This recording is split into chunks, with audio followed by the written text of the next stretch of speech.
Kadang-kadang bininya udah galak cerai, tapi lakinya udah galak lagi dengan dia. Karena misalnya ada pihak ketiga tadi. Iya.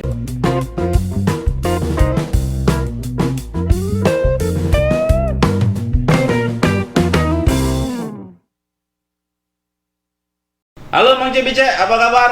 Aduh, jumpa lagi bersama Sersan Daeng, 100 anak bersama Daeng. Kali ini kita mendatangi pengacara handal di Kota Palembang dan juga sebagai Ketua Pradi Kota Palembang, Haja Nurmala SHMH. Untuk lebih jelas, apa dia nak diomongin Sersan Daeng pada hari ini, kita langsung baik. Assalamualaikum warahmatullahi wabarakatuh. Yuk. Waalaikumsalam warahmatullahi wabarakatuh. Apa kabar Ayuku? Caknya sibuk nih, Ayu nih acara tiap hari nih. Iya, baik, alhamdulillah. Sibuk kegiatan advokat, sibuk kegiatan pradi. Jadi beguyur bayu ya. Hmm. Nah yuk, ini nih kan main yuk ya. Kita ini kan bingung yuk. Kota Palembang ini katanya zona merah, sekarang sudah zona hijau, kadang zona biru. Nah ujung-ujungnya yuk sekarang sudah era new normal. Tapi yuk kebanyakan gara-gara new normal ini banyak orang cerai yuk. Nama Mano tanggapan Ayu selaku pengacara di Kota Palembang ini yuk. Oh, iya. Jadi memang keadaan adanya virus COVID-19 di Kota Palembang ini memang mempengaruhi, bukan sedikit banyak mempengaruhi, terutama di bidang ekonomi. Kita sebagai masyarakat Palembang cukup merasakan itu, bukan hanya di masyarakat ekonomi menengah ke bawah pun terasa. Kami pun sebagai pengacara Palembang ini merasa ke juga. Masuknya kasus menurun karena kenapa? Wong malas berperkara, nak nyari makan be susah, apalagi nak bayar biaya pengacara, biaya perkara. Jadi menahan diri untuk tidak berperkara dulu. Akibatnya apa? Mempengaruhi dari sisi ekonomi si pengacara tadi. Nah, kalau sekarang berdampak pada masyarakat, itu pasti masyarakat Kota Palembang khususnya itu pasti, karena masalah COVID ini kan bukan hanya masalah internal Indonesia tapi juga masalah dunia, bukan juga masalah Kota Palembang baik.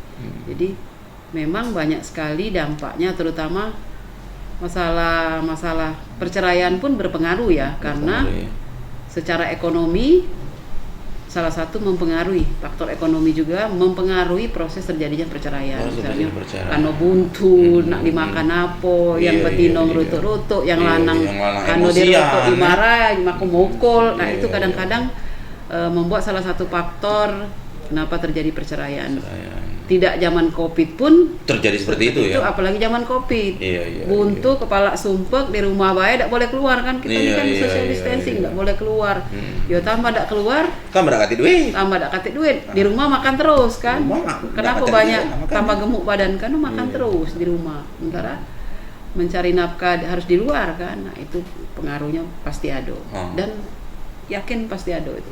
Nah yuk, kan KDRT itu kan korbannya juga bukan betino bae. Terkadang lanang juga kena korban yuk, jadi korban pajak ada lanang juga ngelapor ke bininya yuk. Sebenarnya undang-undang kekerasan rumah tangga itu di dalam pasal itu disebutkan terutama kaum perempuan. Terutama kaum perempuan. Tetapi tidak dilarang ketika korban laki-laki juga bisa menjadi korban melapor. Karena kenapa di situ disebutkan terutama kaum perempuan? Karena perempuan lebih rentan mengalami kekerasan. Tetapi ada juga laki-laki yang kena hajar. Baru-baru ini aku ada didengar di daerah kami situ. Lakinya kena pukul pakai senter, bininya kena terjang. Ya akhirnya kan sama-sama KDRT. Iya, tapi mereka memilih berdamai karena masih sayang dengan anak, masih cinta, akhirnya balik lagi. Sebenarnya kalau bicara kekerasan dalam rumah tangga, kita harus tahu dulu apa yang dimaksud dengan lingkup rumah tangga dulu. Lingkup rumah tangga itu apa? Siapa bae yang masuk dalam rumah tangga?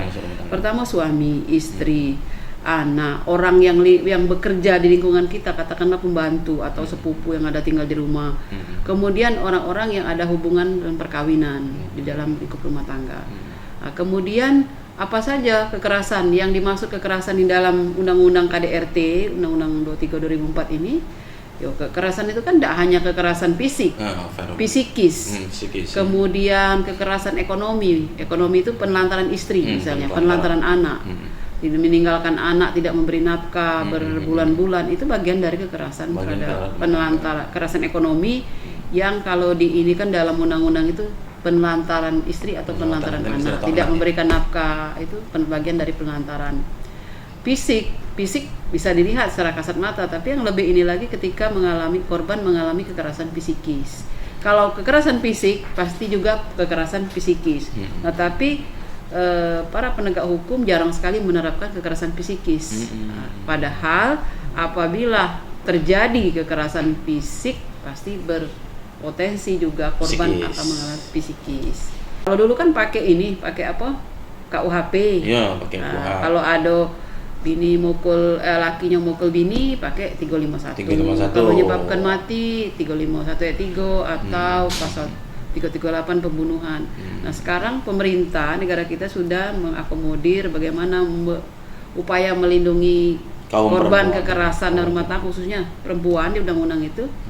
Lahirlah Undang-Undang 323 2004 ini. Nah, jadi ada faktor penegak hukumnya, ada faktor undang-undangnya, ada faktor negara apa menyediakan sarana misalnya. Ini kan ada rumah tinggal kalau ketika korban mengalami kekerasan oleh suaminya. Nggak boleh satu rumah lagi ya, harusnya dipisah dulu. Boleh dia meninggalkan rumah dengan penetapan pengadilan begitu. Kemudian ada juga kekerasan seksual. Kan kalau dia masih tetap tinggal satu rumah dengan pelaku, nah dikhawatirkan akan terjadi berulang-ulang kekerasan berulang-ulang. Makanya negara juga menjadi faktor penyebab ketika hukum itu tidak tegak. Nah, karena seharusnya ada fasilitas yang disediakan rumah tinggal, itu tidak disediakan. Kemudian ada rumah tinggal, kalau tidak difasilitasi makannya bagaimana, minumnya mana. Nah, itu kadang-kadang yang mau tidak mau secara hukum ya, hukum itu tegak karena beberapa faktor tadi.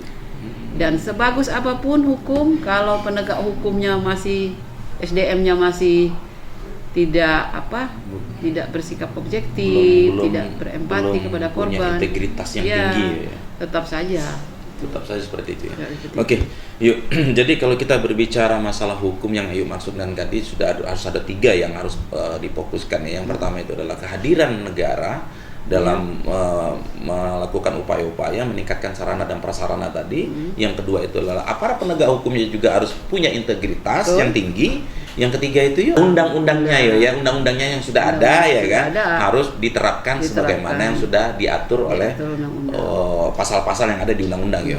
Nah, Mang Cek Bice ya, jadi ini sebenarnya masalah ini bukan masalah undang-undangnya, tapi masalah pribadi kita masing-masing, Mang Cek Bice. Ya, jadi jangan nian kita selalu pakai emosi di dalam menyelesaikan persoalan ya. Nah, ini yuk, kalau Ayu sudah berapa kali yuk menghadapi daripada kasus-kasus perceraian atau KDRT seperti ini, prosesnya berapa lama dan apa dia yuk yang manfaat dari mereka-mereka yang melapor atau yang terlapor yuk? Sebenarnya kalau bertanya berapa banyak yang sudah ditangani. Banyak yuk ya. Karena aku jadi pengacara dari tahun 93. 93. Sampai sekarang mungkin ada yang belum lahir. 93. Tapi itu sudah praktek, udah banyak menerima kasus baik sebagai korban maupun sebagai pelaku. Dalam kasus-kasus perceraian itu kan banyak penyebabnya. Penyebab kenapa wong cerai. Tetapi apabila rumah tangga itu tidak dapat disatukan lagi dan lebih banyak madaratnya, maka akan dikabulkan gugatan cerai itu. Kadang-kadang bininya tidak galak cerai, tapi lakinya tidak galak lagi dengan dia. Karena misalnya ada pihak ketiga tadi. Iya. Bininya bertahan, bininya bertahan, tidak bisa karena hakim melihat itu tidak mungkin disatukan lagi dan lebih banyak madaratnya kalau tetap bertahan dalam rumah tangga itu kan artinya kan tidak sehat. Untuk kasus-kasus perceraian itu kan sebenarnya tidak hanya perceraian, di pengadilan pun diupayakan mediasi. Apabila mediasi tidak tercapai, tidak mungkin lagi ya terus kita tidak bisa memaksa salah satu pasangan. Kan tujuan perkawinan itu kadang-kadang membentuk rumah tangga, ikatan lahir batin antara laki-laki dan perempuan, membentuk rumah tangga yang bahagia berdasarkan ketuhanan yang Maha Esa. Itu makna perkawinan yang berdasarkan Undang-Undang 174. Ini kan juga kompilasi hukum Islam. Tapi apabila perkawinan itu tidak bahagia, sudah berubah maknanya, tidak sesuai undang-undang atau tidak sesuai hukum Islam, apa perlu dipertahankan lagi kan? Karena sudah pisnya udah beda ya, sudah ada. Makanya kalau aku terima kasus cerai, biasanya aku advice dulu. Oh, ini. Tapi apabila tidak bisa disatukan lagi, apa boleh buat? Banyak perempuan walaupun mengalami kekerasan, dipukul, ditinju sama suaminya bertahun-tahun masih bertahan. Itu kenapa? Ada pertimbangan dalam diri si korban. Pertama, dia sangat cinta dengan suaminya. Jadi bertahan walaupun dia dipukul, disakiti. Yang kedua, dia sayang anak. Apabila cerai, kesian anaknya mana punya bapaknya kemana itu. Dia kawin lagi dengan lain, nanti ikut bapak siapa.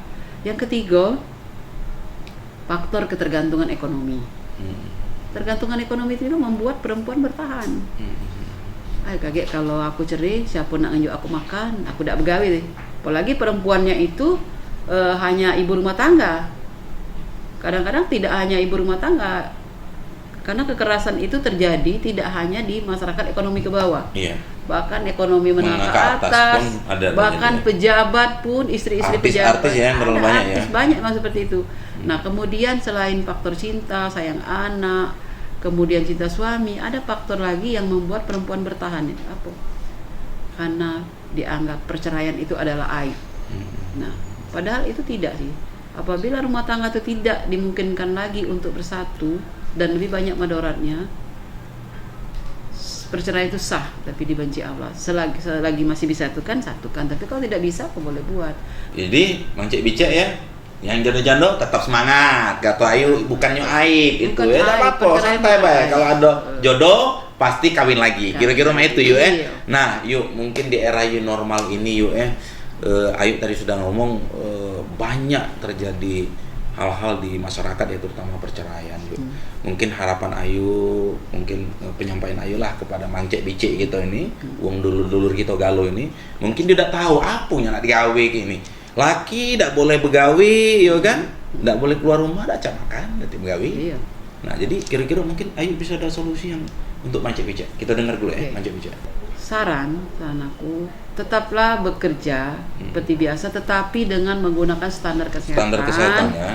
Karena jangan pula mati di tangan Tuhan. Betul, mati di tangan Tuhan, tapi balik lagi kita kan tidak tahu kapan kita mati. Sama lah yuk waktu itu yuk ada ngebom di Jalan Tamrin, katanya mati syahid. Bukan mati syahid, kan mati di jalan Tuhan. Itu Jalan Tamrin, memperjuangkan jalan Allah. Iya. Nah, yuk jadi ini mungkin pertanyaan yang terakhir yuk ya. Posisi sekarang ini kan mungkin ada Mang Cik Bicek ini yang merasa nak bercerai. Mungkin ada yang sudah bercerai, mungkin ada yang masih agak-agak seling agak ya kan. Nah, mungkin Ayu bisa tak memberi masukan kepada Mang Cik Bicek ini agar rumah tangga tetap bersatu, atau kalau memang itu tadi mungkin bisa diulasi lagi sedikit untuk Mang Cik Bicek. Dengar ke ya Mang Cik Bicek ya. Jadi dalam situasi apapun rumah tangga itu, selagi bisa menghindar untuk bercerai, hindarilah. Kecuali memang tidak ada jalan lain ya. Tadi saya sebutkan perceraian itu adalah sah tapi dibenci Allah. Artinya Allah benci. Walaupun itu sah sih secara hukum. Jadi kalau lagi buntu ya cara buntu ada. Kalau tadi belanjanya misalnya 100.000 sehari, makan daging, makan ikan, ya hari ini kita bisa belanja 50.000 dihemati. Misalnya cuman makan tempe, makan apa.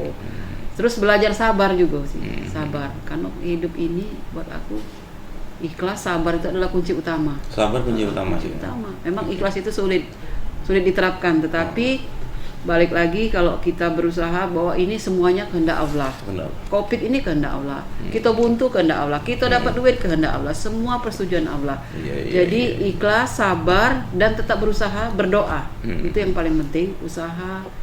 Niat, usaha, doa itu selalu aku tanamkan dalam diri, bahwa niat yang baik, usaha yang baik, dan berdoa. Kalau masih tidak berhasil, kita tawakal. Berarti itulah yang terjadi pada diri kita. Mungkin Tuhan punya rencana lain. Jangan kalau mentang-mentang laki buntu, tidak dapat duit, laju minta cerai. Belum tentu juga cerai dengan laki tadi dapat suami lebih baik lagi, belum tentu. Atau belum tentu juga tidak bercerai dapat tidak lebih baik. Jadi balik-balik usaha tadi, niat usaha yang baik, kemudian berdoa kepada Allah, berikan yang terbaik, jangan hidup yang terbaik, dan Aku selalu mengatakan bahwa badai pasti berlalu, Badai Covid pun pasti berlalu. Oke. Rumah tangga kita lagi ribut juga pasti berlalu. Yang penting masing-masing pihak punya niat baik untuk menyelesaikan masalah masing-masing. Kemudian kalau bisa dipertahankan, kenapa tidak? Oke, Mang Cek Bicek itu tadi ya masukan dari Ayu Mala. Jadi berpikirlah dulu 2 kali ya kalau nak bercerai ya Ayu ya. Badai pasti berlalu.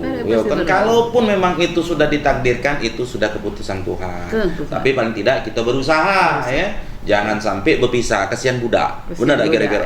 Kalau kakek nak kawin lagi, belum tentu juga lakinya sama dengan yang lama. Betul, belum tentu. Belum tentu juga bininya juga sama ya, atau ada lebih baik daripada bini yang lama ya.